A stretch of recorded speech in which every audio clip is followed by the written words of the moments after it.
اعوذ باللہ من الشیطان الرجیم بسم اللہ الرحمن الرحیم۔ آج کا سوال جو ہمارے پاس ہے وہ یہ ہے کہ کیا روزے کی نیت کرنا ضروری ہے، اور اگر وہ الفاظ ہم ادا نہ کریں تو کیا روزہ ہمارا ہو جاتا ہے؟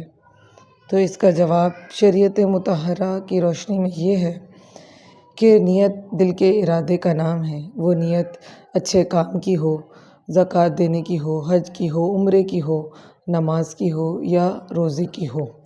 تو اگر آپ نے روزہ رکھنے کی نیت کر لی ہے تو روزہ آپ کا ہو جائے گا، اگرچہ آپ وہ الفاظ زبان سے ادا کرنا بھول جائیں جو کہ ہم نیت کے طور پر ادا کرتے ہیں۔ وہ الفاظ اگر ہم ادا کرتے ہیں تو وہ مستحب عمل ہے، اور مستحب عمل سے ہمیں ثواب ملتا ہے، لیکن اگر آپ بھول جاتے ہیں تو آپ کا روزہ ہو جائے گا۔ وَمَا عَلَيْنَا إِلَّا الْبَلَاغُ الْمُبِينُ۔